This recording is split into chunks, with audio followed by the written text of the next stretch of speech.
So a lot of EB1A profile builders spend months on profile building only to make no to little progress on their actual profile. And it's because they get these things wrong about EB1A. These couple of things that come up all the time when it comes to EB1A profile building that you should be aware of if you don't want to spend months on profile building only to make no to little progress whatsoever. And no, none of these things are obvious. Even lawyers don't really talk about these things. So pay close attention to what I'll be talking about, specifically about what people get wrong about EB1A profile building and how that can lead to months of delays on actually filing your case. And for those of you who don't know me, my name is Jason and I work with several top immigration lawyers, which is where my EB1A profile building insights come from. I also run a paid newsletter for $12 per month, through which you can get access to my newsletter resources, which includes a profile building opportunities database that lists over 400 opportunities categorized by field and criteria. You will also get access to my private group where members have been able to find co-authors for papers, have been able to find collaborators in general for profile building, and have also been able to find opportunities shared by other members. If you're interested in these resources, check out the link in the comments.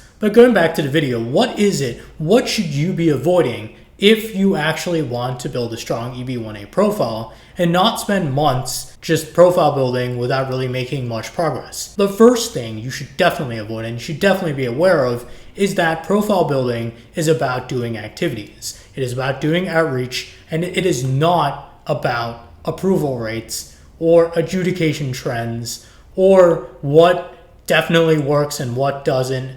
And just to stress this point even more, a lot of people get fixated on the trends, on materials, on these webinars, and I get it. You want to learn about adjudication trends and what will work and what will not, but generally speaking, there is no set of activities that will definitely work, or if there is, it's an extremely short list. Say winning like an international prize like a Nobel, maybe that is probably going to get you EB1A. Or being the CEO of a Fortune 500 company, that is also another credential that will probably get you EB1A. Short of these kinds of credentials, a lot of these things that supposedly will definitely work just don't work. So stop focusing on finding these particular shortcuts that people are telling you will work, because they just probably won't. And if you follow these shortcuts, and if you focus on these things that don't matter, what ends up happening is you just spend a lot of time on your EB1A profile, but not actually doing anything about your EB1A profile and increasing your chances of approval. Because if you really want to increase your chances of approval, you should be focusing on what actually helps you build a strong profile, which is picking the right opportunities to showcase your expertise, doing the right amount of outreach, which is not one message every week, to people who can then help you land the opportunities that will help you get that external recognition. A lot of you aren't doing enough outreach. A lot of you aren't doing the right things that actually help you build a strong profile. It is not about reading the latest report on adjudication trends or trying to figure out the best way to take some sort of shortcut to building a strong profile. At the end of the day, you just need to show this one thing that a lot of you forget about when it comes to EB1A, which is you need to show that you've risen to the top of your field. So this is going to be the focus of your profile building, not on shortcuts, not on these things that people say work but don't actually work, or not on these things that people say will definitely work, because there's really not much that actually falls under this category of definitely working. There are very few activities out there, and even those activities may still not really get you the approval you are looking for. Also, if someone's telling you that some activity is definitely going to work because they've spoken to like 3 to 5 people who have done that activity and have gotten approved for EB1A, ask them if they've spoken to the 95 to 100 plus other people who did those same activities and did not get approved and got an RFE or got a denial.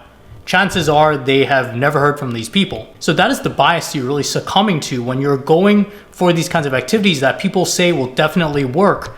There is no such thing as activities that will definitely work. If there were, then everyone would just go for those activities and everyone would just get approvals. But that is definitely not the case when it comes to EB1A. And a lot of these activities that supposedly are the gold standard when it comes to EB1A, this list is extremely short. I'm talking about being the CEO of a top company, a top Fortune 500 company, a top company in the US. Short of those kinds of credentials, you will probably not encounter certain judging, certain membership activities that will definitely get you approved for EB1A. Whoever makes those claims, you definitely want to avoid them at all costs. So that is one thing to be aware of, definitely, when it comes to EB1A profile building.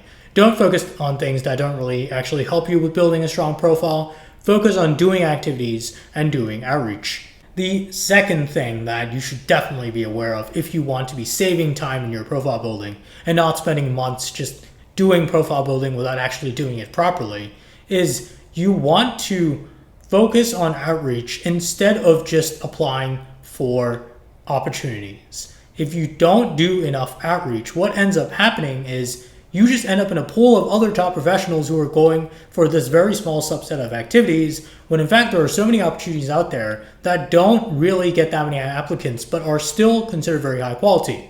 And that may be because they only consider referrals for people to get involved in these activities. They only take referrals for speakers. They only take referrals for judges. So you have to be the one to get referred to them, and the way to do that is to talk to the people they know or to talk to them directly.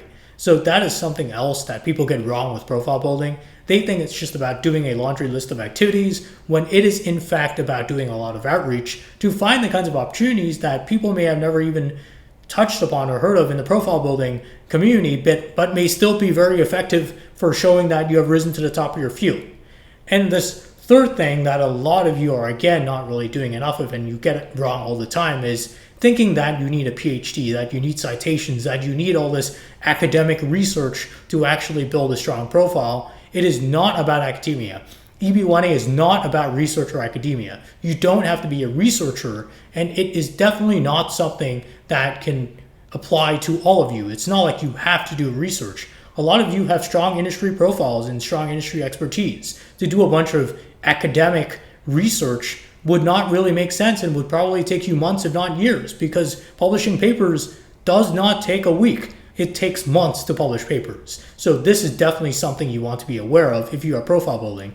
Don't just gravitate towards academia-related activities. You don't need to be doing academia-related activities to build a strong profile, and that can definitely save you months of going to these research conferences, of publishing papers, so many things that you could have, so much time you could have just spent on things that actually could have produced the same result when it comes to a strong profile in just far fewer months. So those are just three things you should definitely be aware of with EB1A profile building that so many people get wrong, that if you avoid that, if you are aware of, can help you save months on EB1A profile building and help you build a strong profile in possibly months, possibly a few years, but you will definitely be saving a lot of time when it comes to building a strong EB1A profile.